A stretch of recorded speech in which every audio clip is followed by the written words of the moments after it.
Good evening, ladies and gentlemen, to the extraordinary number of distinguished guests here. Can I acknowledge each and every one of your attendance for an important occasion to acknowledge the extraordinary work of a great South Australian.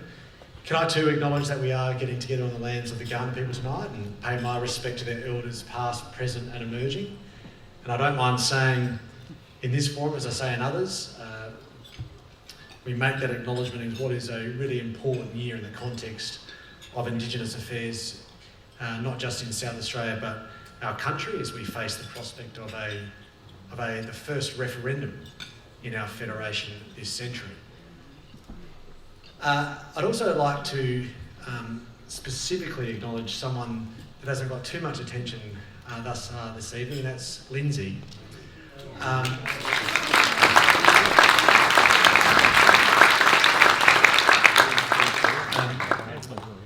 I've been at God knows how many functions with Ian over the years, which means there's been God knows how many countless occasions where Lindsay has been at home or hard at work doing other things. So undoubtedly Ian's contribution to our state has been made all the easier because of your hard work,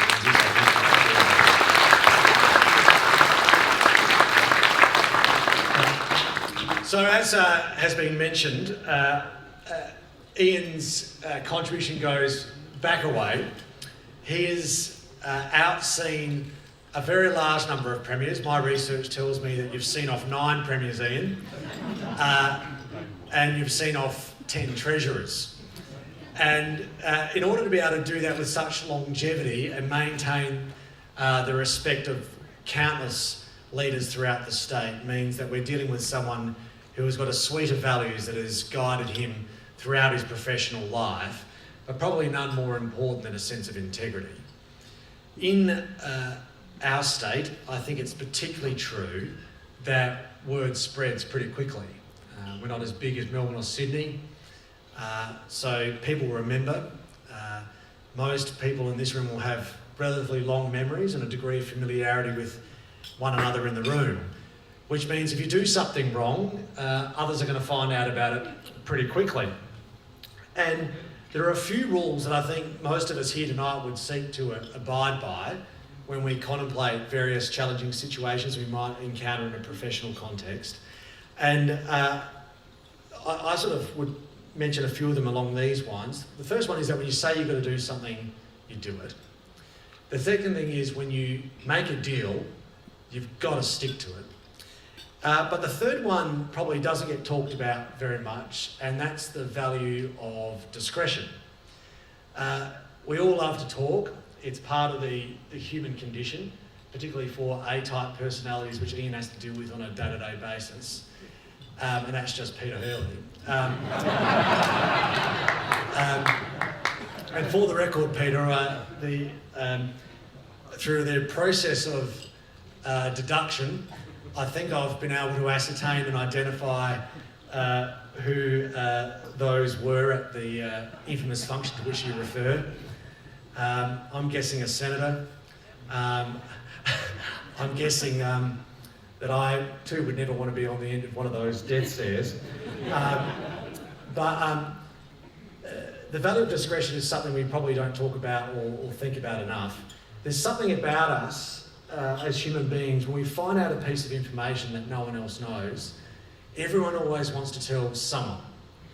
You get told a secret under the condition of complete anonymity. You get told a secret under the condition of you can't tell anybody else. But we still just have that burning desire to tell at least one person and say, but you can't tell anyone else. And someone always tells someone. But when it comes to those 3 basic things, in every respect, Ian is rock solid. Rock solid. And I can think of more than one occasion where I've had the fortuitous opportunity of having to deal with Ian, and there's been a need for a degree of pragmatism and a deal to be struck, only subsequently to see the fire come on those that were party to such an agreement, and I personally witnessed Ian hold firm, upholding his sense of integrity and the value of the idea that his word is his bond. And that brings with it untold respect. The fact that both myself and the Leader of the Opposition and countless others from both sides of politics here tonight, I think is very much testament to that. Now, that matters more than just for Ian's personal integrity. It has actually mattered a lot for the industry that so many of you participate in here this evening. An industry that's actually got a pretty important role to play. I can't help but get the sense that the way Ian has conducted himself with utmost professionalism, always a degree of thoughtful cautiousness in the words that he uses in most forums, can't help but get the sense that that weight of responsibility that rests on his shoulders is something he takes seriously. Ian clearly represents many people and many businesses that have invested a lot of capital, both their own but also on other occasions others, into the industry that the AHA represents. And he's always carried himself in such a way that speaks to a sense of responsibility, a sense of duty that comes with representing that capital. But he's also had the wisdom to ensure that that hasn't been the only consideration. That he's also had the ability to think about more than just the capital that the AHA represents, but also, I think more importantly, the people. The people.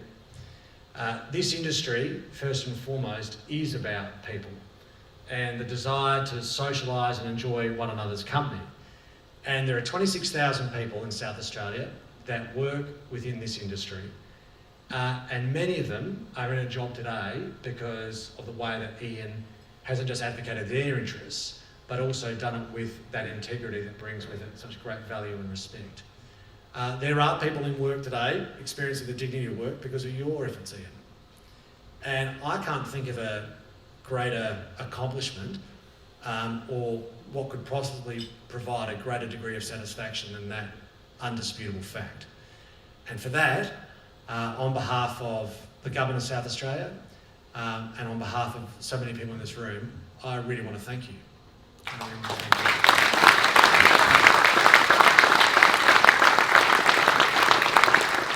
Now, in a moment of self-indulgence, I think it is probably worth pointing out there aren't too many battles that Ian has decided to go into and not won. His track record is pretty bloody good.